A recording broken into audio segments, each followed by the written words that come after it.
Dr.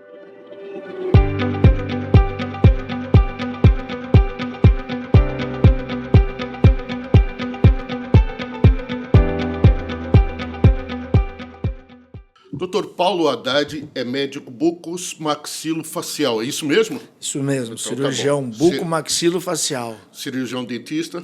Cirurgião dentista. Foi professor da Unicamp, da PUC Campinas. Da PUC, fiquei lá. E foi diretor administrativo do Poupa Tempo. Na verdade, era o coordenador de recursos internos das duas unidades, Campinas Shopping e Campinas Centro. Tinha o gerente, que era o Paulo Andrade, o grande amigo, e até um abraço para o Paulo, e eu ficava na parte de recursos internos, então era a parte de gestão de contratos, né, toda a equipe, limpeza, manutenção, segurança, enfim, um desafio grande. E agora está no segundo mandato de vereador pelo PSD.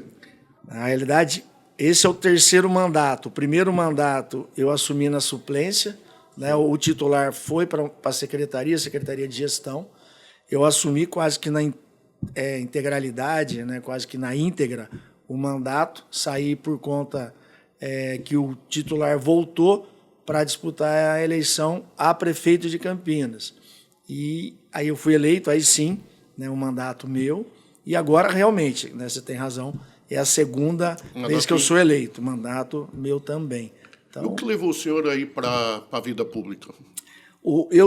Tenho uma história que eu acho que é uma história muito bacana, né? A gente falou aí da minha formação acadêmica, que eu sou dentista, enfim. Aí quando eu finalizei a faculdade de odontologia, tive a oportunidade de fazer um curso de cirurgia, que era aquilo que eu sempre tive, muita facilidade. Eu acho que eu falo que a gente tem habilidade, a coisa é natural para a gente. Eu fui fazer cirurgia bucomaxilofacial na PUC, na Pontifícia Universidade Católica de Campinas, especificamente lá no Hospital Celso Perro, que é o hospital da PUC.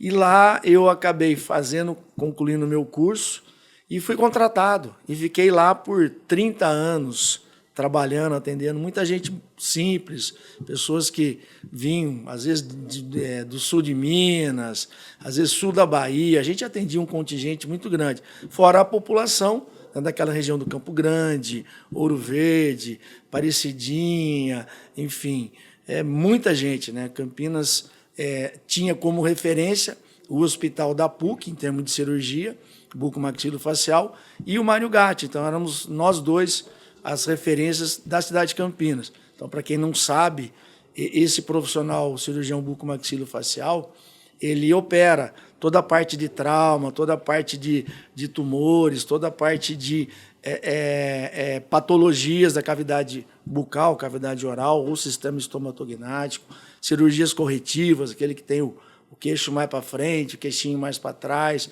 enfim. Então, eram pessoas que chegavam até mim com acidente de carro, acidente de moto. Se a gente lembrar, lá atrás, os nossos carros, eles não tinham airbag, os cintos de segurança era cinto abdominal, não tinha o cinto de 3 pontas. Então, muita gente, né, com um acidente automobilístico, fatalmente ele batia ou o rosto no volante ou batia o rosto no painel, enfim. Então, ou ele era arremessado para fora do carro. Então, muito trauma, a gente operou muito trauma. Pacientes vítimas de agressão, ferimento por arma de fogo, por arma branca, enfim, a gente sempre atendeu muita gente lá. E esse contingente de pessoas que eu acabei atendendo me deu, talvez, aí eu acho que um capital político, que quando eu me propus ou tive a iniciativa de tentar a vida pública para a gente ampliar esse leque de oportunidades para tentar ajudar cada vez mais as pessoas que precisavam, não só na área de saúde, mas em outras demandas, né, e mais não especificamente da minha área de atuação. Eu disputei minha primeira eleição em 2004. Então, foi a primeira eleição, fiquei na terceira suplência, e aí, né, uma sucessão de eleições até que, pela quinta vez, né, eu acho que eu perseverei. Eu falo que tudo no tempo de Deus, né, a gente acabou conquistando uma vaga, uma oportunidade, uma chance, na verdade, acho que foi uma grande chance, de adentrar a vida pública e procurar fazer algo que a gente achava que poderia ser importante para as pessoas, como a gente tem feito, né? Tem procurado, de alguma forma, propor boas leis, trazer boas discussões, né, a nível de aquilo que é importante para a população, ser um vereador atuante, muito participativo, né, dentro dos projetos que vêm do Executivo, ou mesmo de alguns vereadores, apreciando, votando, tendo um entendimento de que aquilo é importante, né, valorizando cada centavo, né, da contribuição dos nossos cidadãos, em termos de estar fiscalizando aquilo que o Executivo gasta, seja um secretário, seja o próprio prefeito. Então, a vida pública foi um grande desafio, algo que não fazia parte da minha história familiar, não tem ninguém da minha família que se lançou à vida pública. Isso foi algo que, de alguma forma, a gente teve que dialogar muito com a família, porque a família, Antônio, quando você está na sua vida privada, eu brinco com isso, porque é uma realidade. Quando eu estava no hospital, atendendo as pessoas, ou no consultório, que a gente sempre ajudou também, muitas vezes, né, fazendo trabalho aí de forma gratuita, as pessoas chegavam até mim: ô, doutor, por favor, eu preciso, o senhor é a única pessoa que pode me ajudar. Então, a gente talvez tivesse, ou tinha, né, uma visão, era enxergado, as pessoas nos enxergavam de uma forma diferente. Eu era aquela pessoa, né, que tinha aí a oportunidade de ajudá-la, mas com um grau de importância, né, de um médico, né, de um dentista. Eu acabei não falando, mas eu fui fazer medicina depois por conta da cirurgia, que aquilo que eu fazia já era extensão de limite, não era competência do dentista, então cirurgias mais complexas. Então, o cidadão comum, ele encara a gente como, né, o médico, ele é alguém que né, é tábua de salvação. E quando você adentra ou entra na vida pública, você perde a sua identidade. Você não é nem o vereador, você é o político. Então, hoje, o político ele não é muito bem visto. E não é por culpa do cidadão, é por culpa da própria classe política, que muitas vezes não se dedica ou não faz com que o mandato dele tenha a importância que tem, né? E ele também se dê a importância que o cargo exige. Então, aquele glamour, talvez, que tinha ou existia em tempos não muito remotos, ele acabou perdendo. Então, hoje todo mundo se dirige, né, ao prefeito, ao vereador, né, como político, o próprio deputado, seja ele estadual ou federal. Então, a pessoa, o agente público, ele é visto não com maus olhos, mas não com muito bons olhos. Mas não caberia a classe política também ter um pouco mais de cuidado para não ter essa visão do povo ser tão deturpada? Porque é muito importante, a política define a nossa vida, até dentro da nossa casa a gente faz política, mas assim, não havia necessidade dos próprios políticos ter esse cuidado? Claro, essa é algo que eu sempre tenho muito claro, né? Por isso que eu até estendi um pouquinho essa minha fala.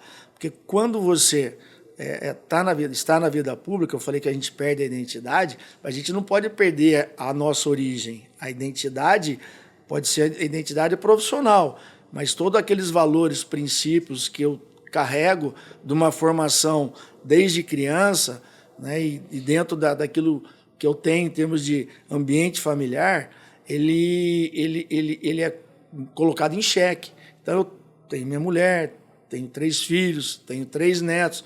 Então, a vida pública ela tem que me satisfazer naquilo que eu imagino que eu possa ser útil. Eu sempre falo que eu tenho que devolver para a sociedade aquilo que a sociedade me deu.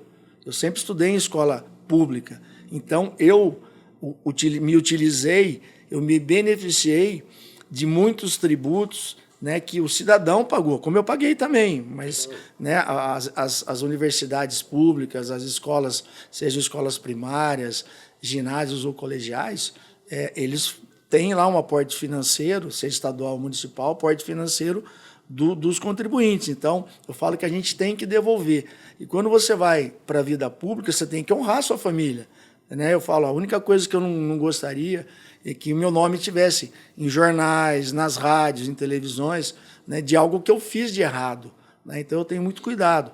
E eu acho que a gente, procurando ter cautela, ter responsabilidade, né, e saber aquilo que a gente pode, aquilo que a gente não pode fazer, aquilo que a gente deve ou não deve fazer, a gente muda esse histórico de maus políticos, de maus agentes públicos. Eu acho que é essa construção que a gente tem que ter. Eu falo que a exceção é ser ruim. Eu acho que a grande maioria dos agentes políticos, sejam eles vereadores, deputados, né, senadores, deputado federal, né, estadual e federal, enfim, eles são bem intencionados. O que macula muito a imagem do agente político é que alguns maus políticos eles fazem uso daquilo que ele está vivendo. Porque aparecem mais que os bons políticos. Isso é transitório, né? O cargo, a cada 4 anos você tem que renovar o seu alvará, você tem que se submeter de novo à apreciação da população para ser reeleito ou não. Então, a minoria talvez seja de toda essa visibilidade ruim, né, que muitos bons políticos acabam pagando a conta. E é normal. Às vezes a gente vê algumas movimentações dentro da... Estamos falando aqui da Câmara Municipal de Campinas. Dentro da Câmara, que isso reverbera para a Câmara como um todo. 2, 3 vereadores, né, é a amostragem que parece que toda a Câmara está contaminada, todo mundo é igual. E não é. Né? São 33 vereadores, cada um pensa de um jeito, cada um tem uma história. O senhor é líder do governo na Câmara. Como é que é ser líder do governo com os 32 vereadores? É um grande desafio. Né? Quando eu confesso a você que quando eu fui convidado, eu vim de uma vice-liderança do governo Jonas, depois o Dário também me colocou como vice-líder dele, o Rossini, né, a gente sempre teve junto, um vereador também bem ponderado, eu acho que tem lá um bom equilíbrio, hoje presidente da Câmara, e a gente fez uma boa composição. Eu acho que a gente teve ali uma harmonia em termos de condução dos trabalhos. E depois veio o convite do Dário para que eu fosse o líder de governo dele. E agora, nessa reeleição, eu fui novamente conduzido, né, à função de líder. No começo, a gente até... Não, a gente não pode questionar a competência, mas a gente pode pedir aí que Deus nos dê muita sabedoria para conduzir. Porque, como eu disse, são 32 vereadores, 33 comigo, cada um pensa num jeito. Claro. E hoje nós temos 6 vereadores que são da oposição, que fazem parte da Câmara Municipal, que eu tenho que dialogar com eles também de uma forma democrática, republicana, porque muitas vezes a gente precisa da ajuda, claro, do apoio e do voto deles. Então, eu procuro ser muito transparente. Eu acho que a gente tem que ser transparente, né, nas nossas posições, ser firmes naquilo que a gente defende e também respeitando a individualidade de cada um. Então, eu acho que a gente tem hoje uma forma de interagir com os vereadores muito respeitosa, mas também com comprometimento, né, dos vereadores da base e também da ajuda, muitas vezes, dos vereadores da oposição. Então, acho que é um desafio que a gente, todo dia, tem uma novidade, não existe nada que fala, não, tá tudo tranquilo, né? Não existe nunca monotonia, né? A gente não cai naquela rotina, não existe rotina. Cada dia é um desafio novo. Eu queria que o senhor falasse um pouco dos seus projetos. Tem o banco de ração, banco de óculos, o Dia da Saúde Bucal. O senhor ajudou na elaboração da ampliação do sinal 5G para a cidade. Eu queria que o senhor falasse um pouco desse seu trabalho. Essa é uma das atribuições do vereador também, né? Propor boas leis. Então, a gente não pode cair numa vala comum de propor algo que não seja... Eu acho que aos olhos da população não seja algo importante. Então, a gente tem que ter muito critério. O banco de ração, é um banco de ração e utensílios, um projeto importante, de extrema importância, no momento que a gente estava no auge da pandemia, né, as pessoas perdendo o emprego, não é nem perdendo o poder de compra, perdendo o emprego. Não tinha como pôr comida na mesa, né? Não tinha como alimentar a família. Então, a gente propôs um projeto de lei, nós entramos com um projeto para que as pessoas recebessem de forma gratuita, emergencialmente, um aporte de ração e também utensílios, casinha, brinquedo, caminho, enfim, tudo que fosse necessário. Esse projeto foi votado, ele acabou sendo sancionado pelo prefeito, regulamentado. Então, algo que a gente hoje tem como realidade, que dá uma segurança alimentar para as pessoas, né, que têm pets, ou seja, para os pets, né, daquelas pessoas que estão em situação de vulnerabilidade, famílias, as ONGs, os protetores independentes, que muitas vezes têm 10, 15, 20 animais, são pessoas abnegadas que muitas vezes elas abrem mão, né, do prato de comida do dia a dia para alimentar o animal. Então, a gente sabe da importância dessa lei. Eu falo que não é a minha formação acadêmica, né, e não é o meu carro-chefe, mas a gente teve a sensibilidade de trazer à baia essa discussão e aprovar um projeto que eu acho que hoje ele é realidade na cidade de Campinas. A gente tem que melhorar, tem coisas que a gente pode melhorar, mas para você ter uma ideia, a gente conseguiu, do deputado Dirceu Dalben, R$200 mil, nós já aportamos mais de R$650 mil, né, mais R$850 mil. Então, esse banco de ração ele já teve um aporte financeiro de mais de R$1.050 mil. Atende quantas pessoas? O senhor tem noção?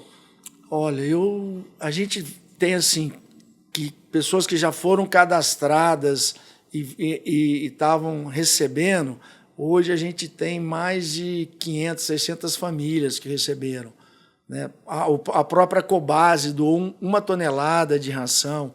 Então, são ONGs... E para receber, a pessoa basta se inscrever nesse banco. Tem lá um site da prefeitura, você aperta no link, faz o seu cadastro, né? Tem que ter alguns pré-requisitos para que as pessoas consigam receber, né? Tem que ter algum projeto social, que elas estejam inscritas, enfim, tem todo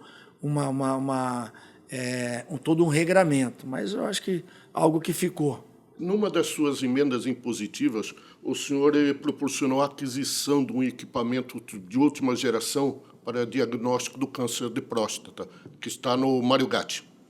Queria que o senhor falasse um pouco desse aparelho. Na realidade, esse aparelho, que custou mais de R$1 milhão, quase R$1.500 mil, é um laser de túlium. Esse aparelho é um aparelho que faz cirurgias. Na realidade, pessoas que têm ali hiperplasia de próstata, tumores benignos de próstata, cálculos renais de alta complexidade, que precisam ou precisavam de intervenções cirúrgicas, ele faz tudo por via transuretral, né? É um procedimento conservador, pouco invasivo. Então, você tem lá um cálculo que não sai de jeito nenhum. Você teria que internar, fazer uma cirurgia aberta, né? Abrir a costela, abrir as costas para remover esse cálculo. Então, esse aparelho ele vai lá, ele dissolve o cálculo, aspira, você fica numa internação no hospital dia e depois vai embora para casa. A mesma coisa para hiperplasias de próstata, tumores benignos de próstata. Tudo por via transuretral, remove ali o excesso, aquele material que tem que remover, faz o procedimento de manhã, à tarde vai para casa. Então, hoje a gente tem, hoje o hospital Mário Gatti, ele tem lá uma Ferrari, algo que muitos hospitais privados não têm. Então, ele tem uma tecnologia de primeiro mundo, de ponta, para resolver problemas complexos, né? Cirurgias que só eram feitas com paciente internado, às vezes com necessidade de UTI. Hoje você faz procedimento tranquilo, rápido, e a pessoa vai para casa. Então, aquela fila represada, hoje a gente está conseguindo vencer. Eu falei porque há uma crítica muito grande às emendas, e essa é uma causa espetacular. Sim, foi algo que chegou até o nosso gabinete. E, assim, eu acho que as críticas às emendas impositivas, elas passam talvez primeiro pela execução, né? Era tudo novo, então nós estamos no 3º ano. No começo tinha dificuldade dessas emendas serem realmente realizadas, praticadas e efetivadas. Então tinha todo um problema operacional. Depois, algumas emendas que tinham alguma destinação, viu-se que isso não poderia ser feito porque era algo que tinha que ser permanente, então não dava para destinar aquele valor para algo que não seria para sempre, ou perene, enfim. Você ia ter que, lá na frente, acabar com aquele projeto. Vamos supor que tenha lá um projeto de algo que algum vereador achou que pudesse destinar um valor. Só que acabou a emenda, acabou o projeto. Agora, quando você pega, por exemplo, algo em um valor para investimento, para custeio de alguma coisa, que você sabe que já tem um projeto, seja lá ou uma licitação, ou algo que já foi...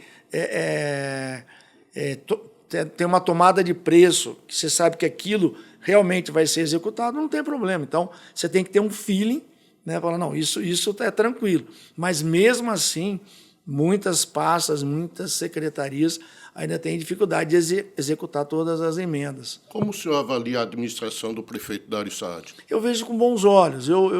Sim.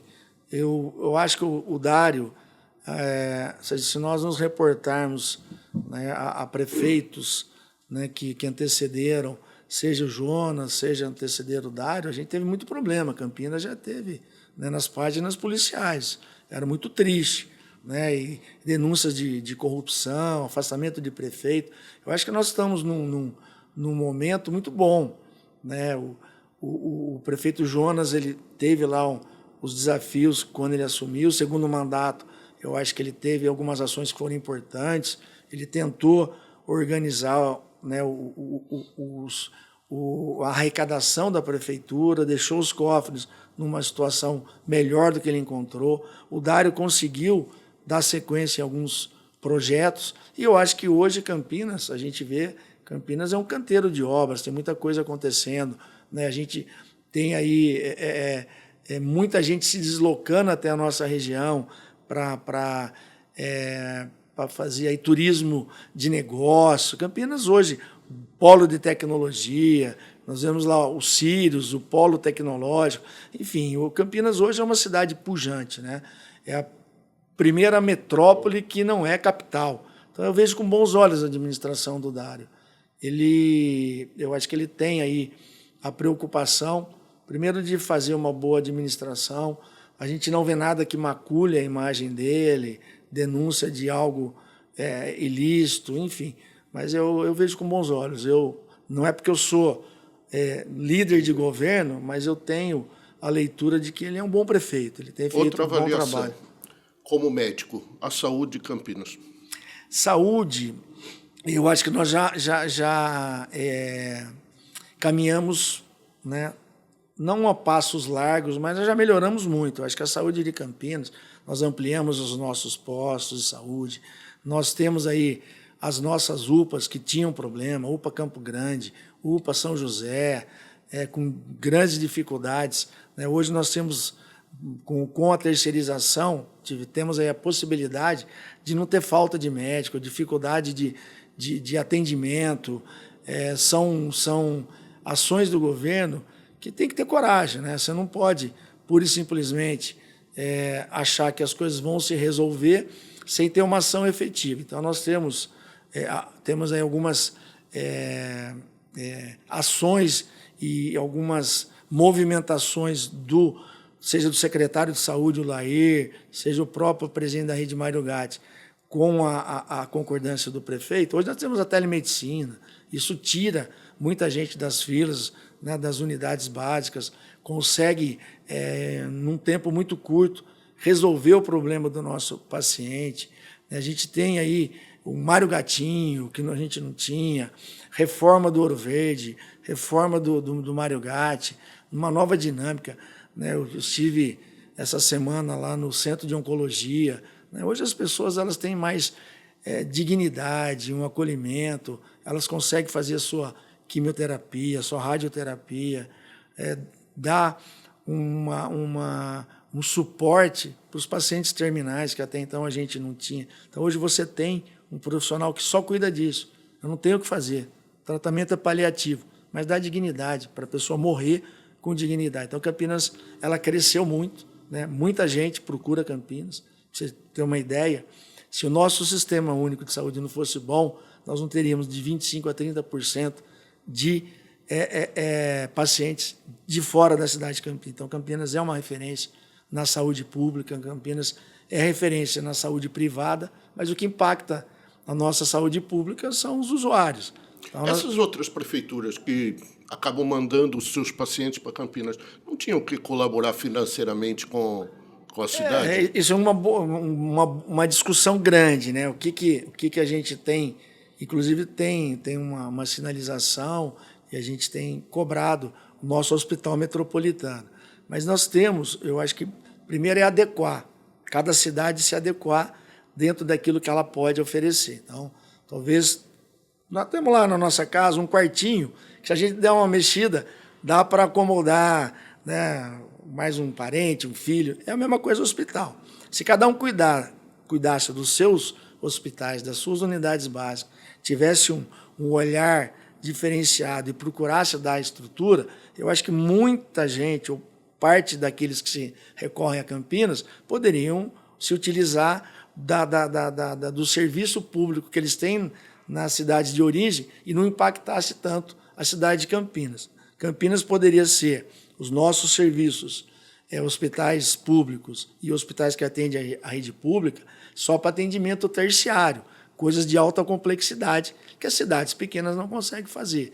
Então, a gente não pode, de forma alguma, discriminar, né? Porque o Sistema Único de Saúde ele é universal. Como é que a gente permite ou quer que as pessoas venham para Campinas, assistam um filme no cinema, vá ao shopping, compre roupa, gaste nos nossos restaurantes, compre carro, às vezes numa concessionária, e não use do serviço de saúde? Então, é injusto. Então, tem que atender, eu acho que tem que atender, mas isso impacta o nosso serviço público. Então, tenho todo o entendimento, hoje até com o nosso secretário de governo do Estado de São Paulo, de tentar dar um suporte para algumas prefeituras que elas também desafoguem um pouco a cidade de Campinas.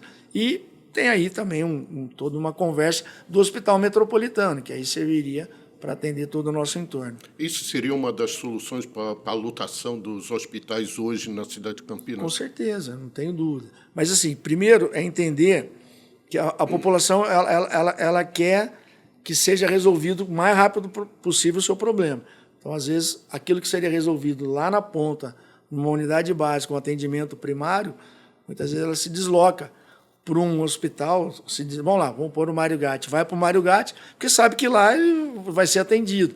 E, às vezes, aquele problema, aquela doença, aquela situação, seria resolvido mais rapidamente se ele fosse num postinho, se fosse numa UPA, não recorresse ao hospital, ao Ouro Verde, ao Mário Gatti, impactando. E por que as pessoas recorrem ao hospital e não usam? Não é falta do bom atendimento nos postinhos? Eu acredito que não. Muitas vezes é até desconhecimento. Ou porque já se criou essa cultura. Né? Vamos lá Antônio, vamos lá no Mário Gatti, porque lá eles atendem. Você vai chegar lá, pode ser que demore um pouco, mas eles vão te atender. Lá no postinho, eu não sei. Às vezes tem mesmo dificuldade, né? Eu falo que o pior profissional, ou o pior não, aquele que a gente tem mais dificuldade de fazer com que ele se fixe nos postos de saúde, nas unidades básicas, é o médico. Né? O médico tem uma oferta de trabalho que, às vezes, ele dá o plantão dele, ele acaba recebendo, né, mais do que ele receberia na vida pública. Mas, enfim, né, ele escolhe. E, às vezes, você não tem disponível aquele profissional que a pessoa acha que ela vai precisar para aquele problema dela. Então, também criou-se uma cultura disso. Vou para o hospital que o hospital resolve. Quais são as suas pretensões futuras na vida pública? Eu falo que a gente não consegue mover uma pedra, né, se não for da vontade de Deus, ou não cai uma folha da árvore se não for da vontade de Deus. eu sou o exemplo vivo de que eu demorei 5 eleições para que eu pudesse ser conduzido a um mandato de vereador. Eu tenho feito aí do meu mandato algo que possa ser muito bom, né, algo que seja inclusivo, que traga qualidade de vida para as pessoas, que eu possa, de alguma forma, deixar um legado de coisas boas, né? A gente falou de algumas leis que eu acabei sendo o proponente e foram votadas e foram aprovadas.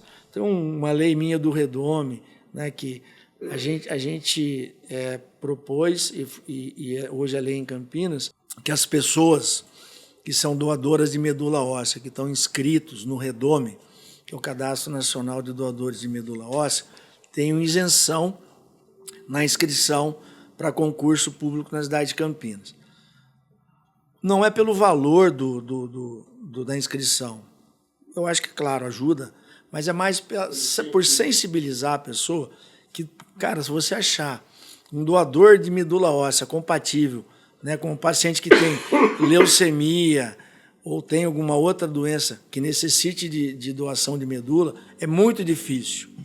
Então, essa é algo muito simples que a gente hoje deixou a nossa marca, né, e vai ser para sempre para a cidade de Campinas.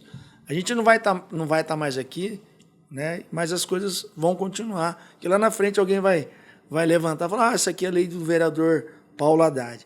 Mas, enfim, eu não sei o que vai acontecer. Eu sei aquilo que a gente imagina que seria bom. Seria bom ser reeleito, seria bom a gente galgar um degrau maior, né, uma campanha para deputado estadual, deputado federal. É muito difícil, né? Eu sei que as coisas elas não funcionam de forma com você quer, você acaba... Tem toda uma construção para isso.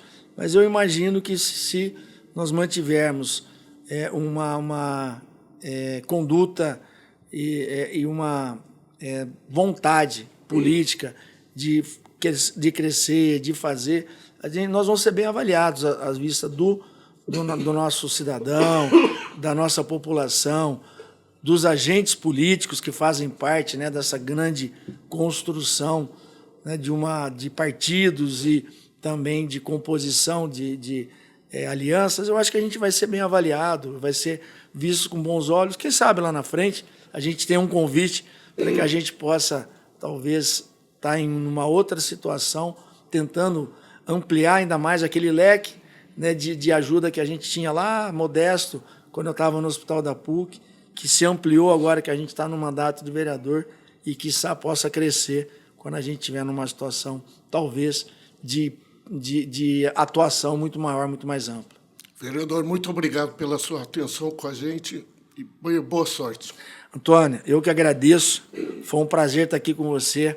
É sempre bom a gente poder conversar com amigos tão queridos. E você é um amigo querido. Obrigado. E eu me despeço, me deixando mais uma vez à disposição daquilo que você precisar. Obrigado. Valeu, querido.